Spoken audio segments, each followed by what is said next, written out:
Hey, you. Thanks for tapping into some Untapped Keg podcast where we explore different perspectives of sobriety and mental health. I'm RJ Zimmerman, and I'm an alcohol-free life coach, lived experience educator, and a consultant where I work with local businesses in the Hampton Roads area to craft a better non-alcoholic drink menu that's for adults. I'm excited today on this podcast to be joined by Myer, host of Here for the Dads podcast. He's also local to Hampton Roads area and an active member of the military. Thank you for both the podcast and your military service. How are you doing today, Myer? Not bad at all, man. I'm happy to be here. So happy to be here. Me too. This is going to be a really great episode. I can feel it, talking about parenting, especially from the dad perspective, obviously, because that's our only perspective. So, Myer, how about a little bit background of yourself and how you started the podcast? Oh, yeah, definitely. So, like you said, Myer Craw. I've been here in the Hampton Roads area for a little while. I'm actually from Durham, North Carolina. The Bull City is what we affectionately call it. So I used to come up here a lot, man, to Virginia Beach every summer pretty much, to go to the beach and hang out and stuff. Now, with kids, I don't go to the beach as much because we both know that can be the car. We'll just say like the car. It could be a hassle getting ready for the beach, leaving the beach, all that other stuff. But I enjoy being here and been in the military, graduated from the United States Naval Academy in 2016, played football while I was out there, kind of beating my body up a little bit right now. And now I'm trying to put myself back together along with kids. And during my first tour, I came straight here to Norfolk, spent some time with my wife who was also in. She got out in, I want to say, maybe 2020 now. And then we went straight to Guam, had a blast there. I didn't even know what to expect. But we're supposed to be there for 3 years. We ended up coming back early because we had a high-risk pregnancy, which were a set of twin boys. Yeah, so we did a year there, came right back here to Norfolk, kind of been our stumping ground for a little while. Been specializing in force protection and then surface warfare, essentially driving ships. I've just been enjoying myself, man. I've been in this new found journey of like, who am I? Like, what am I doing with my life? Am I happy where I am? Am I just supporting others, or am I actually passionate about, my day-to-day life?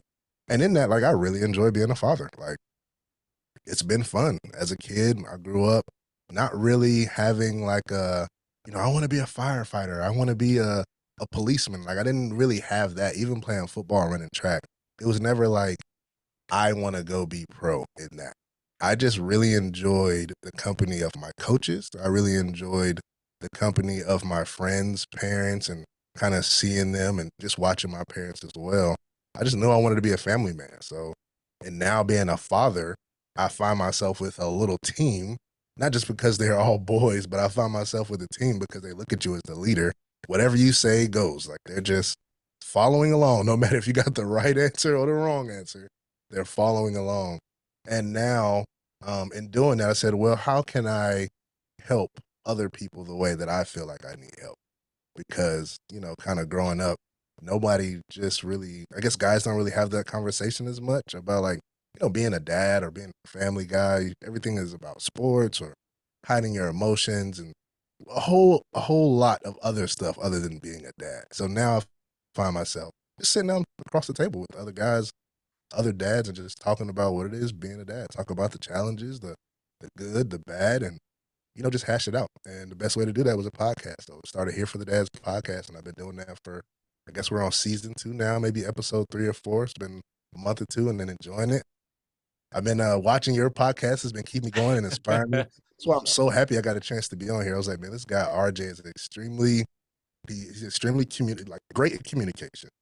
You keep being vulnerable even when you don't have to be, right? You talk about whatever's going in your mind, and you're always inspiring people and helping out. And then, like, you're what, 100? What episode are you on right now? I don't even know. Like, This will be 154. So 150. I'm on, 153 will be Monday, and then the Monday after will be this one, 154. and that's all I'm thinking about. I was like, I just need to be consistent. Like, this is a guy who's been consistent, and I want to follow in your footsteps. So, thank you for having me on here. I appreciate that. And a little bit of vulnerability. I'm still working on not like falling into myself when people compliment me. So like I had to catch myself for a moment because I was about to disappear, not listen to that. So I appreciate all those kind words. And um, I know we didn't talk about this beforehand, but I noticed that you used a curse word already on here, and especially when it comes to men and saying help and help that I need. And I really appreciate that. I appreciate your entire story that um, you just shared, and obviously the kind words that you said. When it comes to starting that conversation and emotions, like I need help, and we hide our emotions, right? Like conversations that men have. And I laugh at that now when I look because it's like, what conversations did I really have if it wasn't about the Packers or, like you said, sports or anything?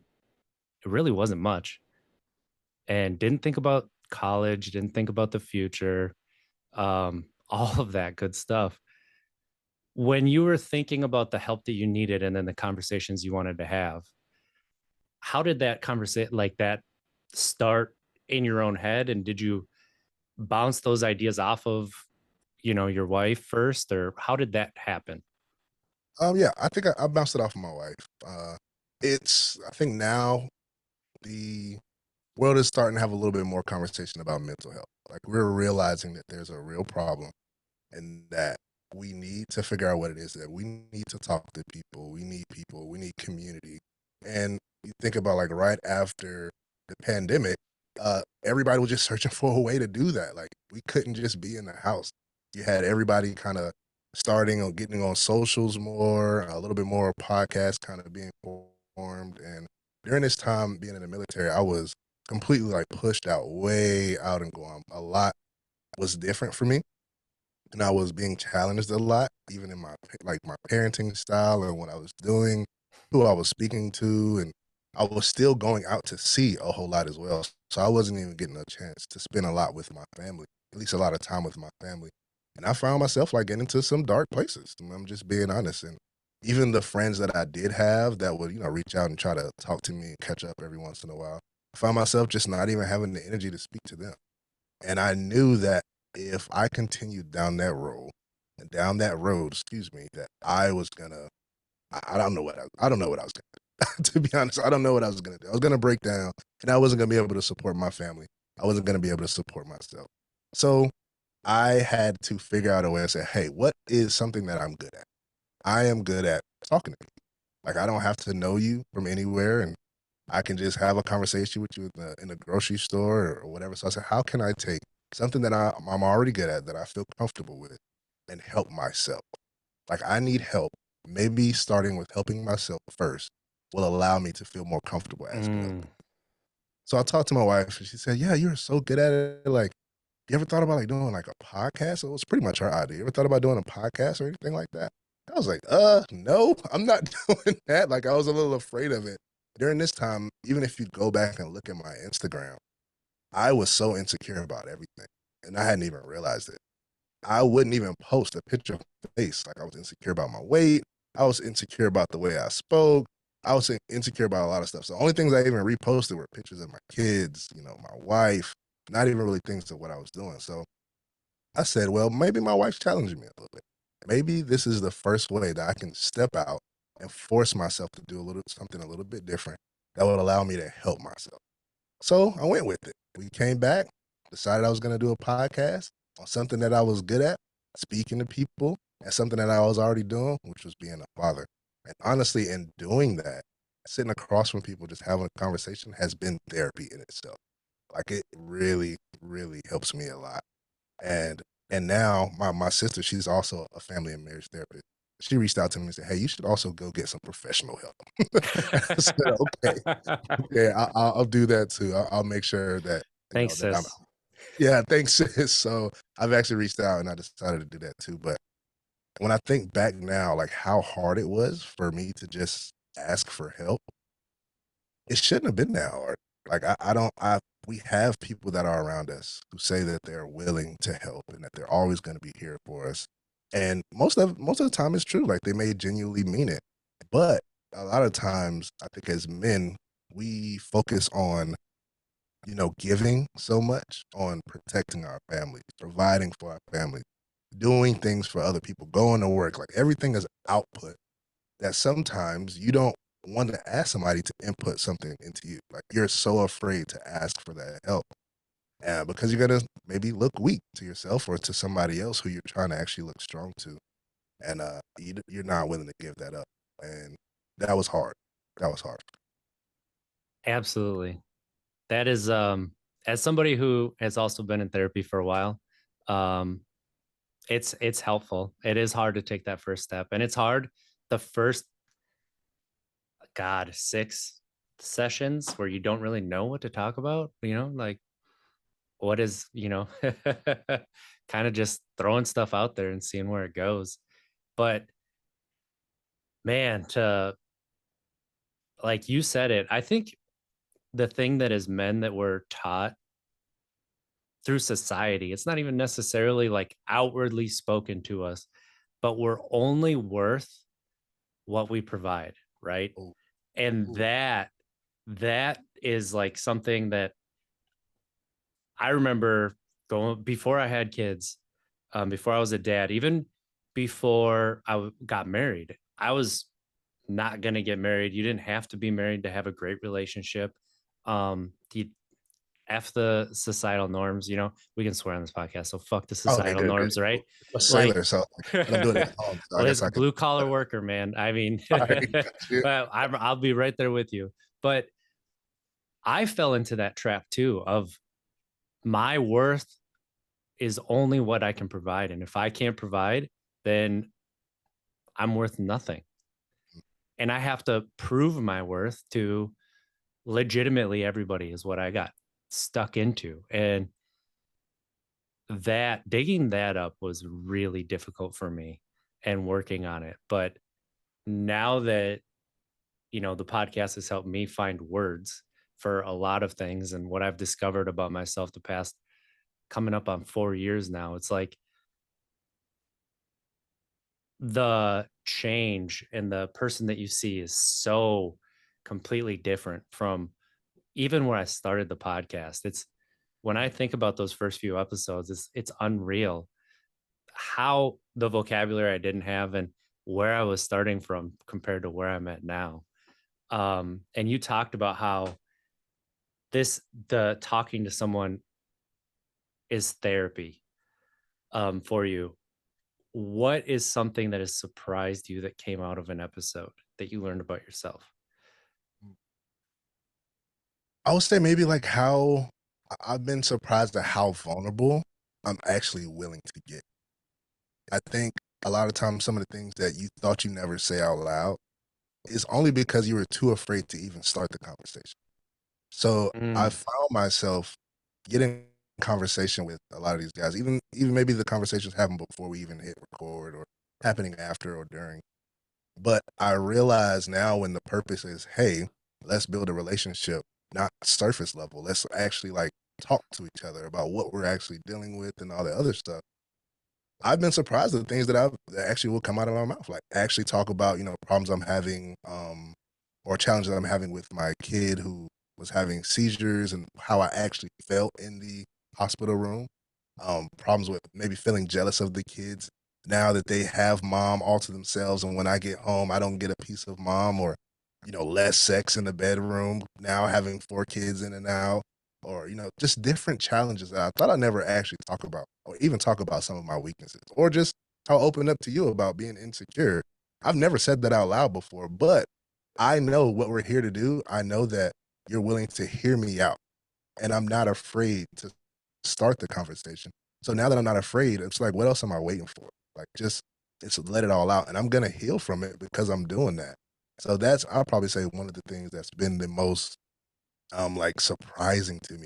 And the other thing that you said about like finding the words, I think a lot of times, even at home, I could be speaking to my wife and she realizes something is wrong with me, and I realize something is wrong with me. And I don't know what it is. Like, I know what it is. I kind of like feel it maybe between us two, but I don't know mhm. how to say it.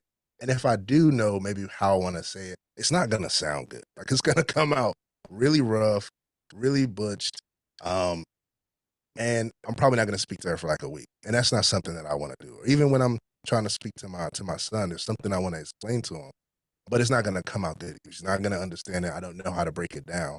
So now as I'm having these conversations and sitting across from people, I'm finding the words and it's starting to get a little bit better.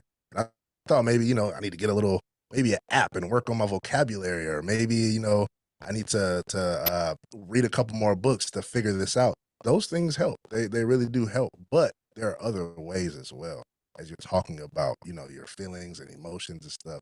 Probably more curse words there because guys don't normally like to talk about that. I mean, but like you said too, as soon as you said you realize sometimes how surface level your relationship with some people are, or some guys are, because guys usually do that. We can go to a cookout and talk to somebody we never even met before for maybe 2 hours and don't even know their name, but it's gonna be about the Packers. It's gonna be about, the grill and stuff like that, even if we know them or don't know them. But going that second level and getting a little bit deeper is what helps you the most. Absolutely. And that's something that I just learned this year that I've been missing is that connection and connecting with people, like yourself, but had to start with connecting with myself. And when I didn't have the words, I couldn't even understand. Like I just thought I had anger. And Hmm. then I started to learn, oh, there's frustration. Even when I'm not doing something, there's still frustration. There's annoyance. There's so many different things that come in. And it might be from 2 days ago. It might be from something in the future that I know is coming up. And that's actually what I'm feeling. It's not necessarily just straight anger. And that has helped me to really understand kind of where I'm at. And it's helped me find patience with my kids that Ooh, I yeah. didn't know was there. I was listening to one of your podcasts the other day with a young lady, and I forget her name, but you were talking about basically how, like, a lot of times guys, we understand like the surface level emotions is angry, happy, sad.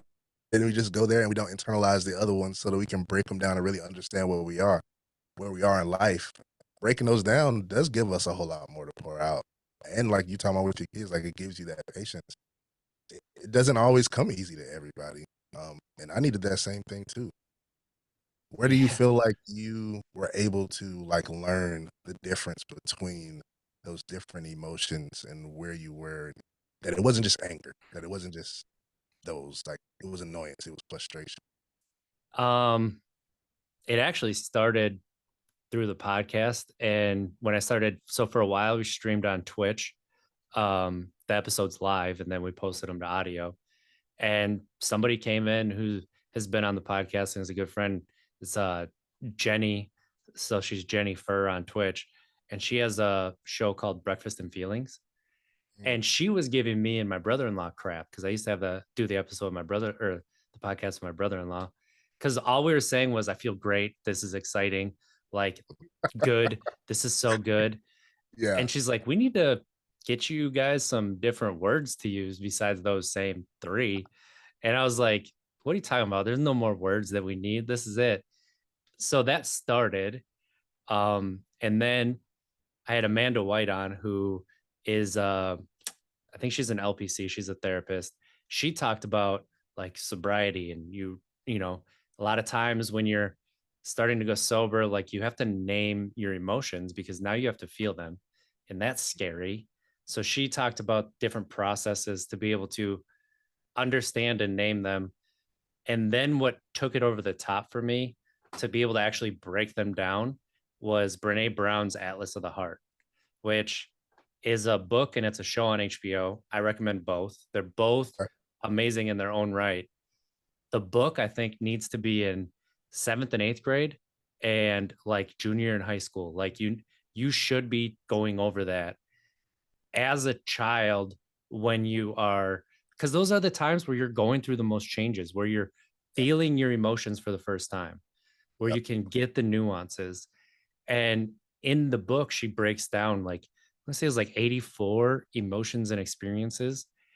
And that reading that book and then how she breaks it down, and she uses, in every person's kind of language that's easy to grasp, that can really help you break some things down.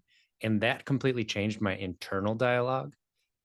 And once I was able to change my internal dialogue, that helped me being able to have more conversations and find courage to have conversations that I didn't know I wanted to have, and connections, create those connections. So that's kind of that's the journey that was probably 2.5 years that it took. But I think the level that you're willing to open up is how quickly you can move on the journey. And I remember when I was going to become a dad, I knew that the way that I wanted to be a dad, what I was going to do, which was the opposite of how I felt probably from my parents ever, is I'm going to respect my kids' intelligence. Mm, And then everything has kind of started from there, and then gone gone out from that point. And I've since learned, like, it's kind of, what is that called, gentle parenting, or is yeah. kind of how I've the philosophy that I ended up taking without even realizing it. But that was where I started. When you were becoming a dad, was there anything that you wanted to take and, like, start with?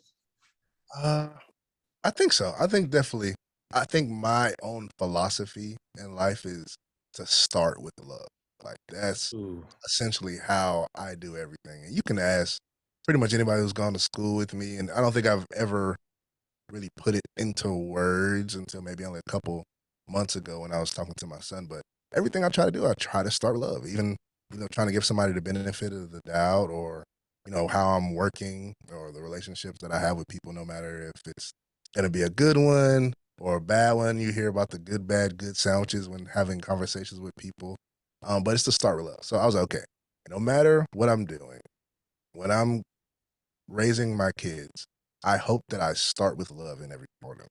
Like, no matter if he's doing something that I don't agree with, no matter if he's taking a road that is a little bit different than mine.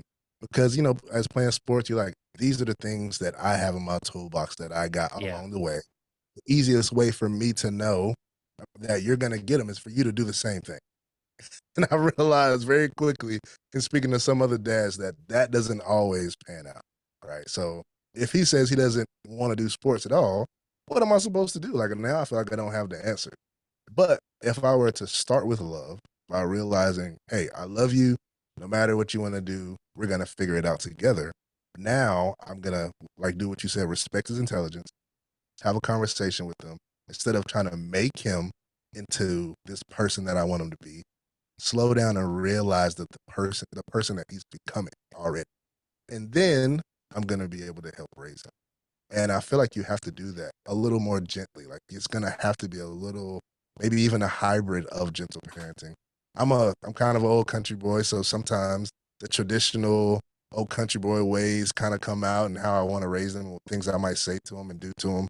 But I love that you said respect their intelligence because the kids know, like they really do get it. They might not have the answers to everything, but they always ask because they want it and they know to ask. They might not know how to put things in words, but they got it in their head.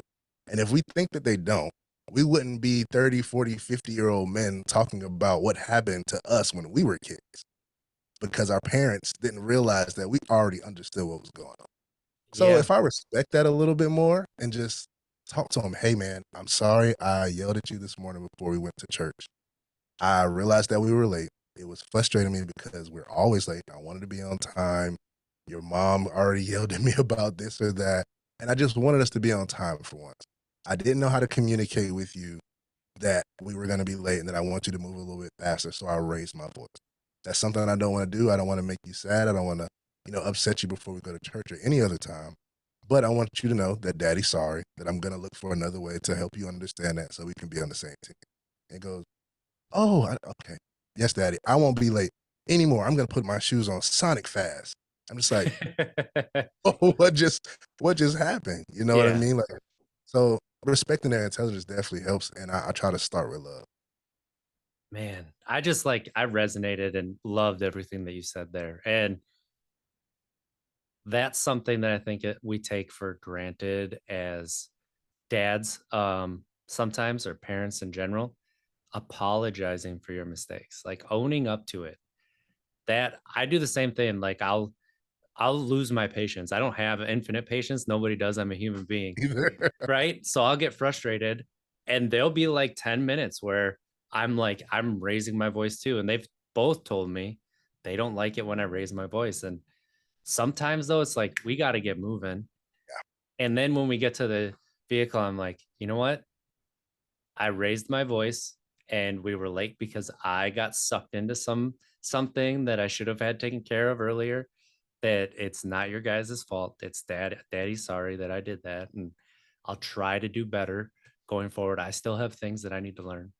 And Yeah. like that goes so far Oh to man. allow them to realize that it's okay to make mistakes. And what they get from it too, I realize is like when you apologize, because I feel like when I apologize, it's me telling them that daddy's gonna be perfect from now on, that I'm not gonna do it again. But that's not really what they're learning. What they're learning is like, daddy apologized. He saw what I saw. So it's not, I'm not in it alone. Like he's not just yelling at me and I think that I'm all wrong or whatever. He apologized. He saw what I saw. And now, as you continue to apologize for when you do wrong and tell them that you're gonna do better, they realize that hey, people do make mistakes. So when it does happen, he can look at dad or look at mom and go, okay, he's having one of those moments. You know what I'm saying? I can respect that.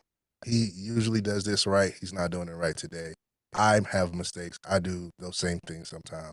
And you're like now creating this person who is can navigate in the world and see other people's perspectives and understand. And it's hard in a moment to realize that. And as parents, we don't. I think my parents didn't apologize as much. You know, maybe that was something that they learned, or they just didn't know how, or didn't respect.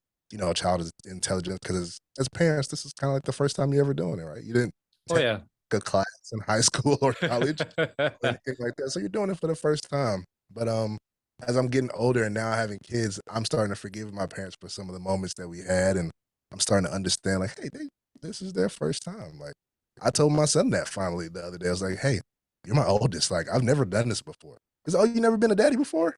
Like this, like, no, this is my job, but this is not my career. You know what I mean? And maybe that gives them some perspective. It does. And they, like you said earlier, like they understand more than we might give them credit for. Um, yeah, it's when you have that understanding, like, oh, my parents don't know what they're doing either. Yeah, Uh, that person at work that I think has everything together doesn't know what they're doing either. We're all just throwing shit at the wall and seeing what sticks. that's it. Like that's literally how we're going through life. And they say you gotta fail to get things right. So you can literally be watching somebody succeed through failing. And you're just looking at them like, what are they doing? But they're trying to figure it out the same way you're trying to figure it out. They might be in a different position or different perspective, but it's cool now to talk to him about it and realize he's understanding it. And then now I'm trying to show him his 2-year-old little brother doing the same thing. Like he's like he's not sharing it. He's not doing it. He doesn't know how yet. He's trying to do these things. Like my 2-year-old will literally go up to my 5-year-old and have a blue Pokemon and I mean I don't know how they even got these, but they got a blue and a red Pokemon. Like, hey, you know which one do you want? My son will say the red one, and he'll keep the red instead because he's learning how to share. He doesn't realize that. And my 5-year-old's kind of like learning in real time from different angles and perspectives. Like everybody's making mistakes and failing at trying to succeed and stuff like that. And it's cool to watch. But it's not always easy being in that position though. Like Mm, talked about a little bit, just like releasing that and telling your feelings, to apologize, to know that they don't have all the answers and that they're not doing everything the way you want to. It's not easy being on this side, like at all. not at all. Not at all. And then to try to explain things that we take for granted to children that have no context. And you're like, how do you not understand? Oh, wait, I never taught you this before. How do Yeah, you explain that? it's so hard. And they will ask you like, "What does maybe mean?" And you're like, Oh, huh, yes. I recently just got that one. "Oh my gosh!" Like, and you take it for granted all the time. You think, like you said, Hmm. you just take it for granted. It could be something as big as like death. It could be Yep. something as big as like magic on TV. I think we were watching Marvel the other day, and usually we try to do a lot of animated and cartoons. This is what they can pay attention to a lot of the times. Yeah. Anytime there's like a real person on TV, he could care less, unless it's a Marvel character. If it's Spider-Man, if it's Thor, if it's any of those guys, he can pay attention. So we're watching it, and I want to say it was like WandaVision or something like that.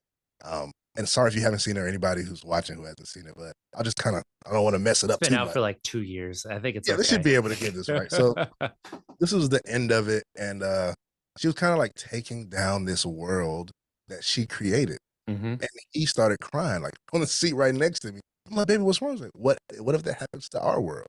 I'm like, okay. So now how am I supposed to break this all down? So here I am trying to have a conversation about our world, why it can't happen. And he was like, but Wanda can still do it. I'm like, well, Wanda's not real. You just see a blank stare. You just like, okay, so now I have to break down what an actor is. So here I am on YouTube looking at actors, trying to show him this and that. And he's like, well, but what about the other superheroes? Oh, those superheroes, this is made up. And it, we take it for granted. We take it for granted a lot. And we have to slow down to be able to teach them. And sometimes we don't know until they ask. It's just not easy. Yeah. Yeah, it's not. It's like, oh, now I'm confused. Wait, what were we How did you Yeah, get I've me to been there. spin myself in a circle? I Uh, haven't. have you done Blippy at all? Yes, I've done Blippy. And Blippy kind of, just being honest, it kind of scared me a little bit. Same. Um, Like I didn't know anything about Blippy or anything, but just hearing the voice, it was like kind of weird. It kind of gave me what was it like, Mr. Pee Wee Back in the day, Herman. like Pee Wee Herman kind of vibes. And it was a little scary. Like I still remember watching Pee Wee Herman, and I don't even really know if I remember any episode or anything, but it was creepy. And Hmm. I don't know if maybe that was just a way to attach to the kids. And as you watch some of the things that kids watch on YouTube, they kind of use these different voices that are a bit odd, but they're trying to channel the kids in a different way. And they might not all be malicious, but that's what Blippy gave me. And I just kind of looked at my wife. She was like, I don't know, like maybe we should start paying more attention to it. And I see they're trying to like put out good stuff or whatever. It just was a little odd, and I read more into it. And there's some stuff that the kids wouldn't even probably ever find or understand. But I was just like, hey, yo, we're not watching Blippy anymore. But No. when they ask, it's like, you would say what, Blippy's bad? Like I don't know how to answer the question to that. It's maybe not that he's bad. Like, what about you guys? So I looked at the videos of Blippy and I was like, this really annoys me. Like that voice just annoyed me. Oh my And gosh. but I allowed it because I saw how he was teaching. And so both my kids still like Blippy, but not as much. And I was annoyed by how much it was. But at the end of every episode, he spells out his name Blippi. So both my kids learned to spell their name to that same rhythm. Wow. And like at 2, my oldest was able to spell his name.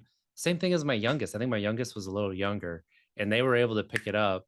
And like he teaches about construction vehicles. Now Mhm. there's like kind of the science aspect.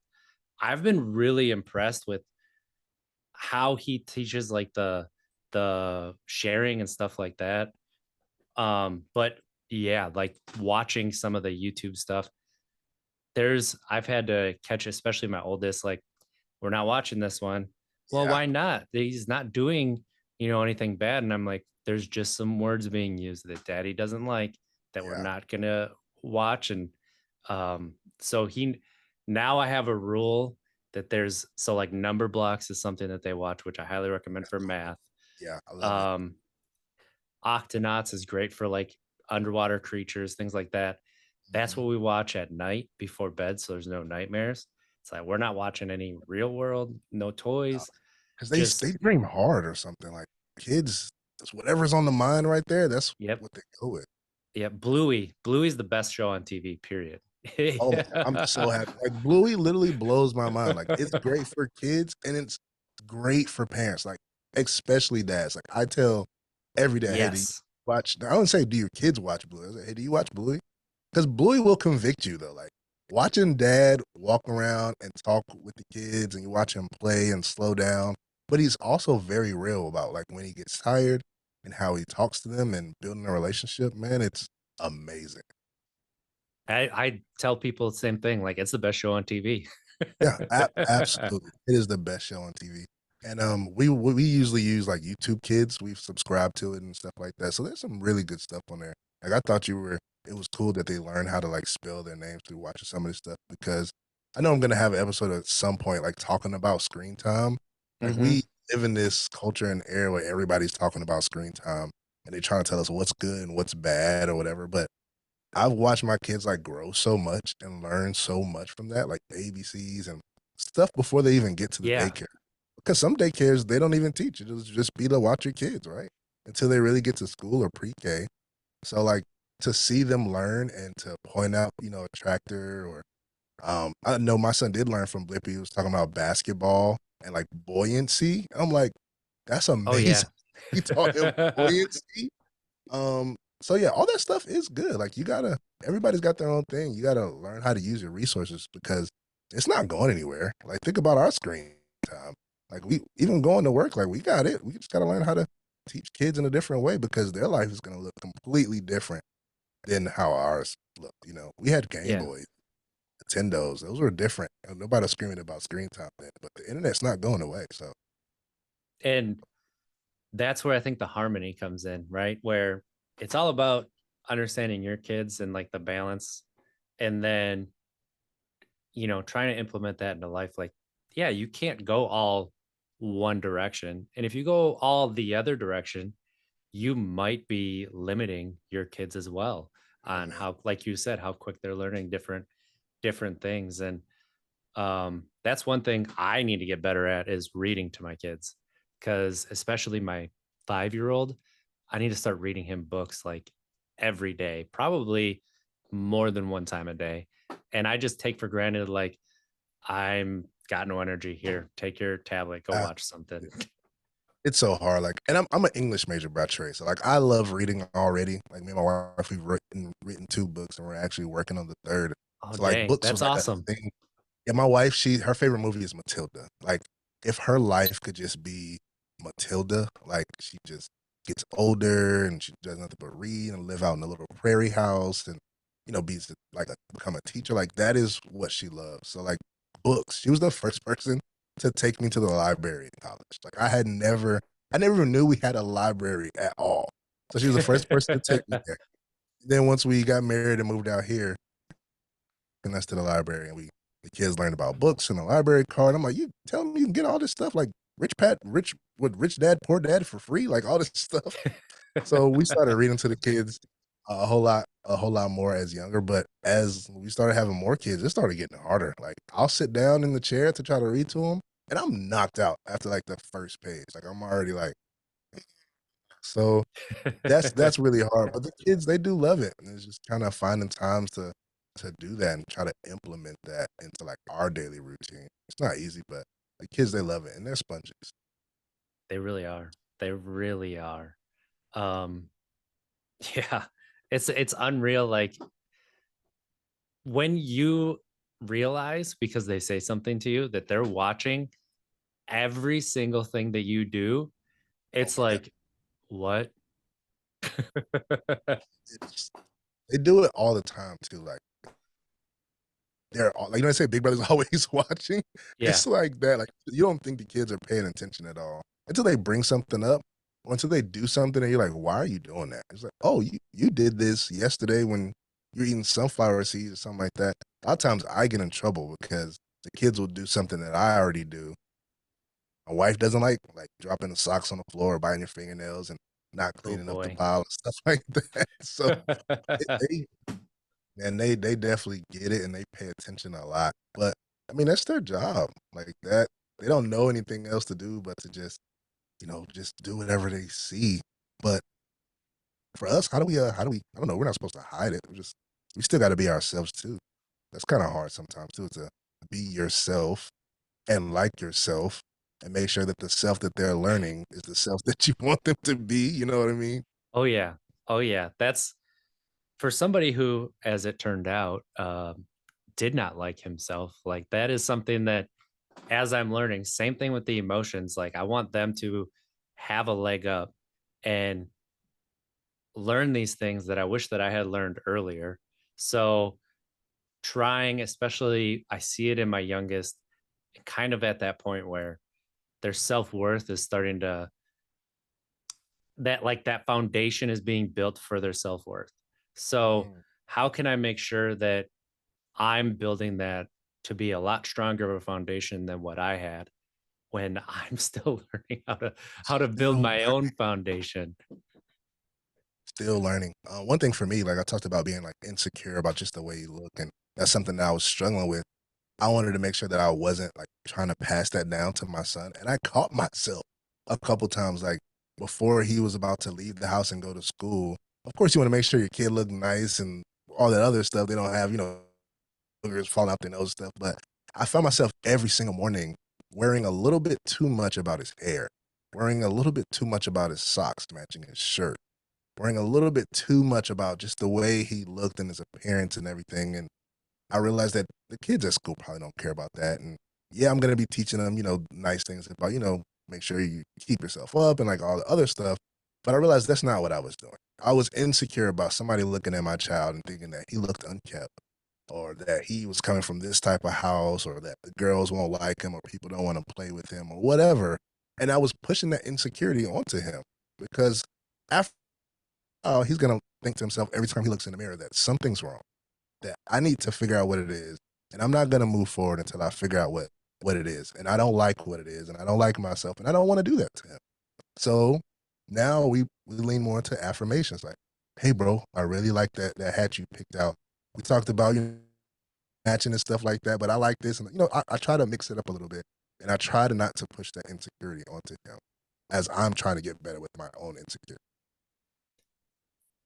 Yeah. I hear you there because that is like the thing, like everybody always jokes, right? That there are mirrors, like there are biggest mirrors because you'll see something. Where did you learn that? Oh, wait, that's me. Oh, Oh no, right? And how so like you can't do that. Well, you do it. yes. Um Daddy's trying not to anymore either. Yeah. I try to tell him, "Hey, daddy's trying not to." And he'll do it, or he'll, like, raise his voice to my two-year-old. My oldest will raise his voice to the two-year-old. "No, Avery, you can't have any more apples." And da da da. I'm like, "Yo, stop yelling at him."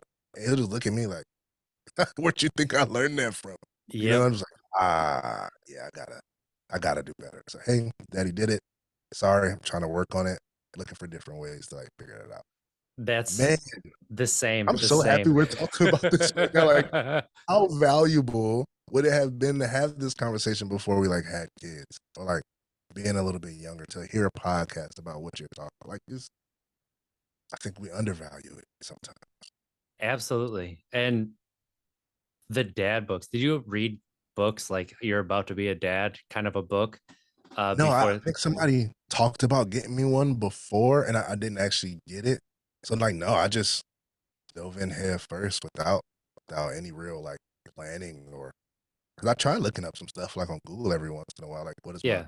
hospital stay supposed to be like? And sometimes you find some blogs and stuff, but no. Did you read any? I got one and 10 pages into it, I'm like, this is some bullshit. And I put it down. And it's like, Did it but not feel relatable or like it did what? not. It did not feel relatable at all. And um I think that that's where like the podcast that you have and videos and other shows out there talking about this Yeah. being relatable, like understanding um what's out there. Like I didn't realize I knew I wanted to respect my kids' intelligence, and I didn't want to continue some of the cycles that um were continued with me. And I didn't realize how easy it was going to be to fall into those cycles Wow. with the temper, with the you know, just a lot of things that like were blamed on me, but I had no control over. And then I started to almost blame on my kids. And then, luckily their mom was like, hey, did, we can't do that. We can't be doing that. You can't be, and realizing, working on myself, that that was the best thing I could do. And there was a moment where my oldest, he was 2, maybe 3, and we're getting ready to leave. And I think I made him put a jacket on, and he was mad he had to put a jacket on. And he said, "Daddy, you're mean." And I said, "You don't know what mean is. If you want to see mean, I'll show you what mean looks like." And their mom goes, stops and they're like, "Why are you talking that way to a 3-year-old? Are you jealous of the childhood that he has?"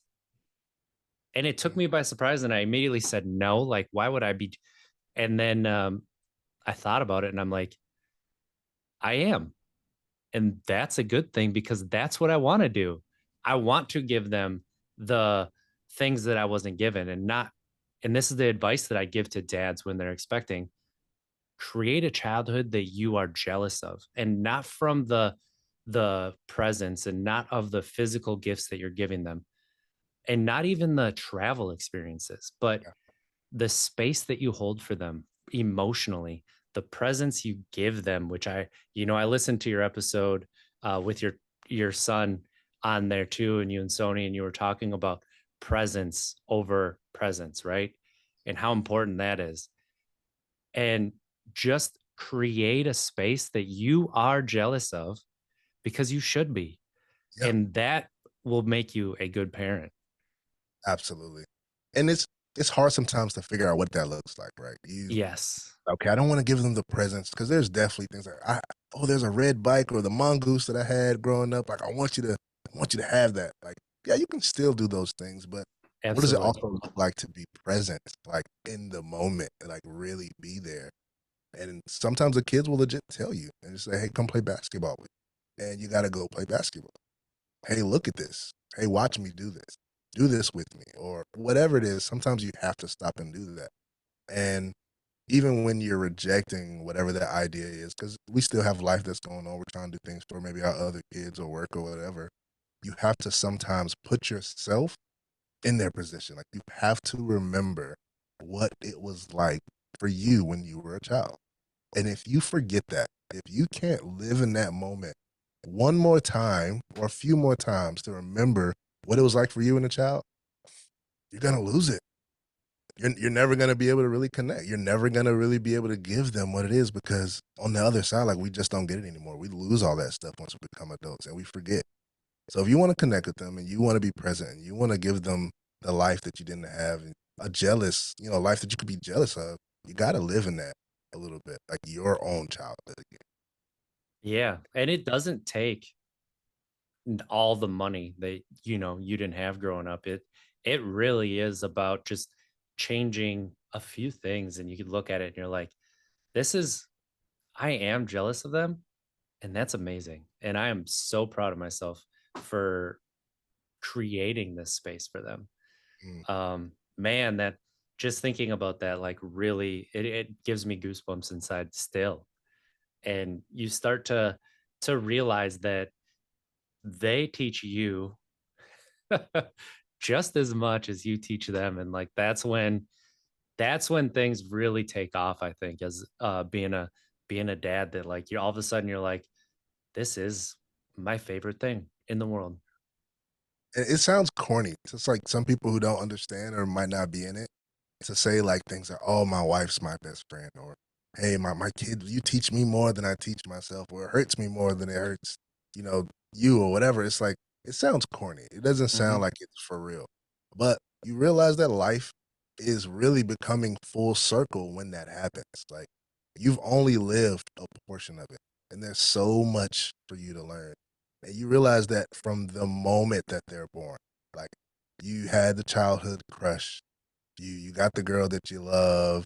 Maybe you got married. Like you've involved yourself and had all these different experiences. You've been hurt before. You got kicked off the team. Like you've had all these different things before. Then a child comes along, and you're like, "What is this? Like I haven't felt hurt like this before. I've never loved like this before." And it's all these different new experiences that you're having. And now you have to create almost a second life to get better at this and to get better with yourself. And it's a whole nother journey. And it's amazing and it's beautiful. And we're still getting better at it. We're still struggling. We're still challenging. We're still failing forward. We're doing all these things alongside our kids. We just want them to know that we're doing it. And I think communicating with them is good. So that we have a relationship when they're older and they're adults. And then they can fail forward and do the same thing for their Absolutely. And that's one of the things, like, I don't want either of my kids to put me up on a pedestal. So having those conversations, admitting my mistakes, things like that. So they know I'm human. They Yeah. don't put me on a pedestal. I'll always be dad. So I'll always have that big look in their eyes, right? Like my friend told me the other day, you know that you're the Hulk to them, right? I'm like, no, I'm not. And then I saw the way my youngest looked at me, and I was like, oh, I might be. You really are. You Yeah, literally could do stuff that they can't. absolutely. And I think the last thing like to touch on, I heard on a podcast, and the person talking was not a dad yet, about how he thinks like when he becomes a parent, he's going to realize that there's always going to be a last time. So he's going to cherish things because he doesn't know when the last time is going to be. When's the last time your baby's going to sleep on your chest? Oh, When's the last time they're going to ask to be picked up? When's the last time they're going to ask to sit on your lap? And like, just be aware as a dad that you don't know when the last time is going to be, and just be in those moments. And you don't have to be every single time. This is not about being perfect, but it is just understanding that there's going to be there's going to be a last time and you're not going to know it. And every single time my kids ask to be picked up, it's a yes. And I just lied because I said every single time and I told them I couldn't yesterday. But I try to make it a yes, unless my hands are completely full and I'm carrying something. But yeah, is that something that you took into account, especially with your oldest, or is it something you're learning? man, it's something that I'm learning. It's something I think I've learned after, and sorry, man, you got me to cry, man. RJ, I didn't think I was gonna be doing that today. But, Please don't apologize for being human. man, I definitely felt that. And that's what I feel like that's a big part of this whole thing that I'm doing about, like, embracing fatherhood because although I'm always gonna be a father, it's gonna look very different in every part of the journey. And the youngest parts, the passion that you have in that moment, you're giving everything to it, and you're receiving as much as you possibly can. And Mhm. the more you're present, the more you receive in it. And when you move on to the next level, it's gonna be different, but it's hard to still let go of what that journey looked like before. When Mm. they laid on your chest and that's all they wanted to do and they wanted dad and it's, "Hey, pick me up. Hey, watch this," or, "Hey, can we go do this together?" I watched my 5-year-old kinda start stepping out of that, and I watched, like, after enjoying him fall asleep on my chest, now he's starting to walk, so all he wants to do is walk. So I'm putting him down, and he's walking away from me, right? And I got a 2-year-old, so I get to do it again. I got twins. I get to do it again, but I'm not gonna have kids forever. And if I don't enjoy the moment that I'm in and embrace the season, embrace being there with them and doing it, it's gonna be gone. And I won't know when the last time is gonna be. And they're gonna remember it. And I'm probably gonna remember it too. I just hope that it was something that I could be proud of. And every single last time. And that I actually enjoyed it, that I was actually there, I was actually present. And you saying that, man, it hit me. Like it hit me like a ton of bricks. And I appreciate you for that. And I appreciate you for helping me let that out because that's something that I try to keep in my forefront every day as I'm also parenting them and raising them and spending time. So yeah, that's definitely something that I take into account. Mm. I f I felt everything that you just said, and that was so well said that I wanna wind down from there because it's such a perfect place to transition. So, Myer, if people wanna keep up with you, how can they keep up with you? Instagram. Instagram is here for the dads, and it's the number 4. So here for the dads. You can also find me on Spotify, YouTube. You just type in here, the number 4, the dads. You can just find my podcast. If you listen to Apple, listen to Spotify, YouTube, like I said, any of those ones. I kind of been dabbling in TikTok a little bit and haven't really figured it out just yet. But if you want to find me, those are a good place to look for me. That's awesome. Everybody go listen to the Here for the Dads podcast because it's so amazing. And follow Myer on Instagram. So this has been on Tap Keg. Give us a follow. All social medias under Untapped Keg. Uh, Leave a review, leave a 5-star review. It turns out, I guess people are doing that without me saying it, but I should probably say it more. And, let's try to be better tomorrow than we were today. Since we don't make it, we tried. Have a great week, everybody. Love you.